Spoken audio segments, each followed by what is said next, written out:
একসাথে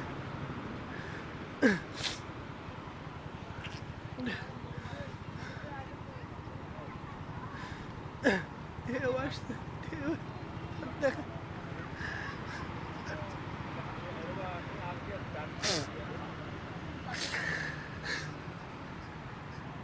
তারপরে আর পাইনি। জ্ঞান ফেরার পরে দেখছি আমি হসপিটালে।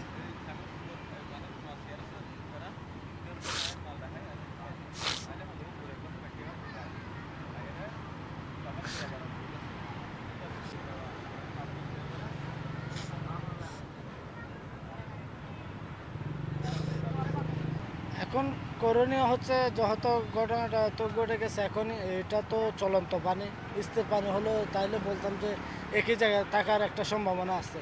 কিন্তু এখন যেহেতু এটা চলন্ত পানি, সেক্ষেত্রে হচ্ছে এটা বিভিন্ন জায়গায় গিয়ে ওঠার সম্ভাবনা আছে।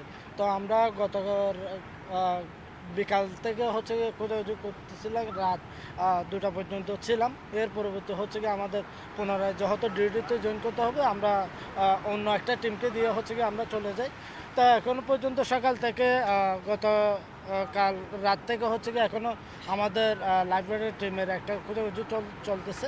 তো সেক্ষেত্রে বলবো যে সোনাদিয়া, মহেশখালী বা নাজিরাটেক, শুটকি মহল ওইদিকে একটু যদি খোঁজাখুঁজি তৎপরতা চালানো হয় তাহলে পাওয়ার একটা সম্ভাবনা থাকবে বলে আশা করি। আর মানে ইনাদের আসলে ফলটা কোন জায়গায়, কি কারণে, মানে কোন অংশে যাওয়ার কারণে আপনাদের বিধিনিষেধের মধ্যে ছিল কিনা? বিশেষ করে হচ্ছে ফলটা হচ্ছে গিয়ে এর বাংলার ভাষা অনুযায়ী হচ্ছে গিয়ে কলাতলি বিচে লাল পতাকা দেওয়া রয়েছে। লাল পতাকা মানে সবাই একটাই বুঝে যে বিপজ্জনক, যে আমরা সতর্ক থাকি।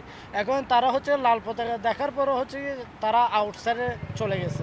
আউটসাইডে চলে যাওয়ার পরে ওই জায়গার মধ্যে লাইব্রেরি এরিয়ার বাইরে গিয়ে গোসল করাতে হচ্ছে কি ওইখানটায় গর্ত এবং ক্যানেল, যে ক্যানেলগুলো সৃষ্টি হয়, ক্যানেলের মধ্যে পড়াতে হচ্ছে কি বিপদটা ঘটে যায়।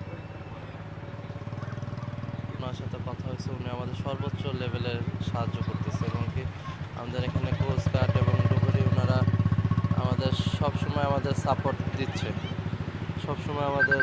এখন আপনাদের ছাওয়াটা কি?